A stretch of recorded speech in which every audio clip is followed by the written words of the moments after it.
Somewhere in your childhood, someone who loved you sat you down and told you how money works. Maybe it was at a kitchen table. Maybe it was in the car on the way home from somewhere. Maybe it was not a formal conversation at all, just a set of rules you absorbed by watching how the adults around you handled things. Buy a house as soon as you can. Stay loyal to a good employer. Keep money in the bank where it is safe. Pay off your debts before you do anything else. And whatever you do not talk about money with other people. That advice came from a real place. It came from people who figured out how to survive and sometimes thrive in the economy they were handed. And for a long time, in that economy, it worked. Here is the problem. That economy no longer exists. The financial rules your parents followed were written for a world where home prices were 3 times the average salary, where companies offered pensions and lifetime employment, where savings accounts paid 8% interest, and where staying silent about money was a cultural norm rather than a wealth disadvantage. Every single one of those conditions has changed, but the advice is still being passed down as if nothing had happened. This video is not about blaming anyone. The people who gave you this advice gave you the best they had.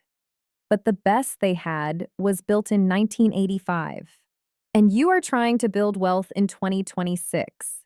To understand why the advice stopped working, you need to understand what changed underneath it. 4 things shifted so dramatically between your parents' financial era and today that the rules governing each one had to change with them, and mostly didn't. The first is home ownership. In 1985, the median home price in the United States was approximately $82,000. The median household income was around $23,600. Homes cost roughly 3.5 times the average income. Buying made obvious financial sense. In 2026, the median home price is approximately $420,000. The median household income is around $80,000. Homes now cost more than 5 times the average income in most markets, and significantly more than that in major cities. The equation did not just change, it inverted. The second shift is job security. Your parents' generation was rewarded for loyalty. Companies offered defined benefit pensions, long-term career tracks, and genuine incentives to stay. Leaving felt financially irrational. Today, the average American worker changes jobs every 4 years. Pensions cover less than 15% of private sector workers. Research consistently shows that job changers earn substantially more over their careers than employees who stay. The loyalty that once built security now quietly costs income. The third shift is savings. In the early 1980s, savings accounts paid between 5% and 12% annually. Keeping money in the bank was genuinely growing it. In 2026, the national average savings account rate sits at approximately 0.5%. Inflation consistently runs higher than that. Money sitting in a traditional bank account today is not safe. It is slowly losing purchasing power every single month. The fourth shift is debt. Your parents understood debt as dangerous because the interest rates they faced were high. Credit cards charging 18%, variable rate mortgages, and unpredictable borrowing costs. Their rule was clear: eliminate debt before anything else. Today, federal student loans average 5 to 7% interest. The S&P 500 has returned an average of approximately 10% annually over the last 30 years. The arithmetic of carrying low-interest debt while investing has flipped the old rule completely on its head. The advice did not become wrong because your parents were wrong. It became wrong because the ground beneath it shifted. Let me go through the 5 most common pieces of inherited financial advice and show you exactly where each one breaks down in today's economy. The first one: buy a house as soon as you can. This advice made complete sense when homes cost 3 times the average income, when mortgage rates dropped steadily through the 1990s, and when home values reliably appreciated in most markets. Buying early meant building equity early. It was genuinely the right move. In 2026, A $420,000 home purchased with a 7% mortgage rate carries a monthly payment of approximately $2,660 before property taxes, insurance, and maintenance. In most major markets, that is equal to or more expensive than renting a comparable property. And the down payment, typically $84,000 at 20% invested in index funds at historical returns, would grow to approximately $124,000 over 5 years. The old math assumed owning always beat renting. The new math says it depends entirely on your market, your timeline, and what you do with the money you do not put into a down payment. Buying a house is not automatically the right financial move. Running the numbers is. The second piece of advice: stay loyal to a good employer. Your parents were rewarded for loyalty in ways that simply no longer exist. Defined benefit pensions, seniority pay increases, long service bonuses, and genuine job security made staying rational. Leaving felt like abandoning something real. The data on modern career trajectories tells a different story. Multiple studies on wage growth patterns show that workers who change jobs every 2 to 3 years earn substantially more over the course of their careers than workers who stay at the same employer. The raises offered to existing employees consistently lag behind the salaries offered to new hires for the same roles. In 2026, the fastest way to increase your income is to treat your career as a negotiation, not a marriage.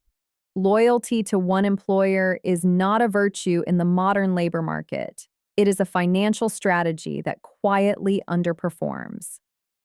The third piece of advice: keep your savings in the bank where it is safe.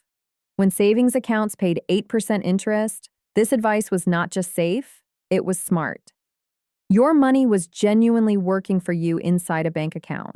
The safety was real and the growth was real simultaneously.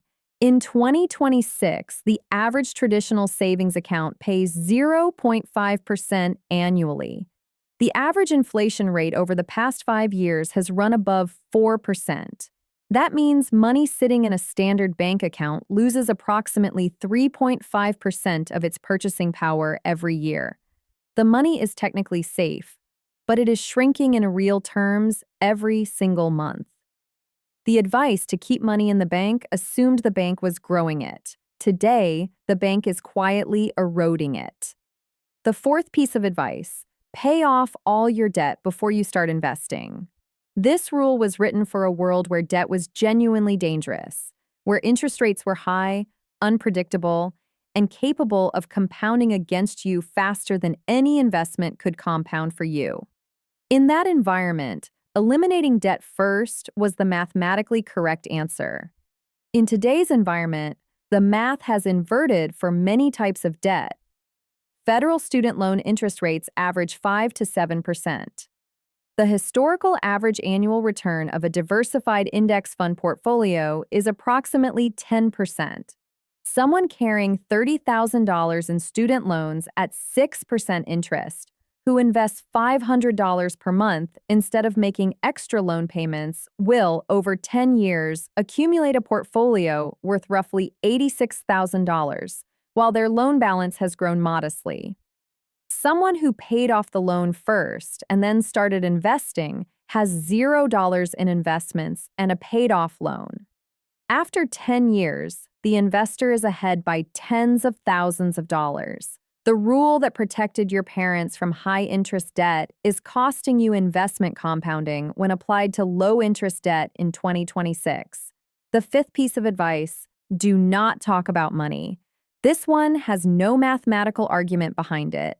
It was purely cultural, a social norm that treated personal finances as private, almost shameful. You did not ask what people earned. You did not discuss your salary. You did not negotiate loudly or compare financial situations with peers. In 2026, the people building wealth the fastest are doing the exact opposite. They are comparing salaries to negotiate more effectively. They are sharing investment strategies in online communities. They are openly discussing financial goals, setbacks, and systems. Research on salary negotiation consistently shows that people who know what their peers earn negotiate significantly better outcomes than those who don't. Financial transparency with trusted peers, not strangers, is a genuine competitive advantage. The silence your parents maintained protected their privacy. In today's economy, it is costing you information, negotiating leverage, and a financial community that builds wealth. For each rule that no longer serves you, here is what works in its place. Instead of buying a house as soon as you can, run the rent versus buy calculation for your specific market before making the decision. Use your city, your timeline, and your down payment amount. In many markets, renting and investing the difference produces more wealth over 10 years than buying. Homeownership is a financial decision, not a rite of passage. Treat it like one. Instead of staying loyal to one employer, evaluate your compensation every 18 months against the current market rate for your role. If your employer is not matching market rates, go find an employer who will. Use the offer as a negotiating tool if you want to stay. Your income is the most powerful wealth-building variable in your financial life. Optimizing it actively is not disloyal. It is responsible. Instead of keeping savings in a standard bank account, keep 3 to 6 months of living expenses in a high-yield savings account. In 2026, online banks are offering 4 to 5% annual interest on savings accounts, 10 times the national average. Everything beyond your emergency fund gets invested in low-cost diversified index funds. Money sitting in a traditional bank account is working against you. Move it somewhere it works for you. Instead of paying off all debt before investing, calculate your debt interest rate and compare it to historical investment returns. Any debt carrying an interest rate below 6% is mathematically worth carrying while investing simultaneously.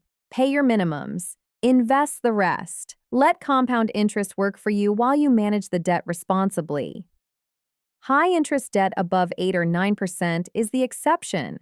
Tackle that aggressively. Low-interest debt is not an emergency. Missed compounding years are. Instead of staying silent about money, find one trusted financial community and participate in it. This could be an online forum, a group of peers you trust, or simply a commitment to openly negotiating your salary at every opportunity. Ask what the role pays before you accept it.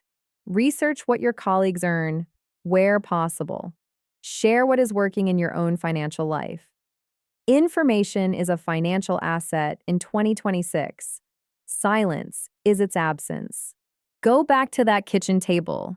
The person sitting across from you, passing down rules about money. They were not giving you bad advice. They were giving you the best map they had for the territory they knew. The map was accurate for their terrain. The terrain changed. Updating the map is not ingratitude. It is not criticism. It is the most practical expression of what they were actually trying to give you. Not a specific set of rules, but the security those rules were designed to produce. Your parents wanted you to own a home because homeownership built security in their economy. The goal was security, not the specific vehicle. Find the vehicle that builds security in your economy. They wanted you to keep money safe in the bank because safety meant growth in their era. The goal was growth, not the specific account. Find the account that grows in your era. They wanted you to stay loyal because loyalty was rewarded with stability in their labor market. The goal was stability, not the specific employer. Find the path that produces stability in your labor market. The love behind the advice has not changed. The economy underneath it has. Updating the rules is not walking away from the table. It is sitting back down at it and finally building what the person across from you always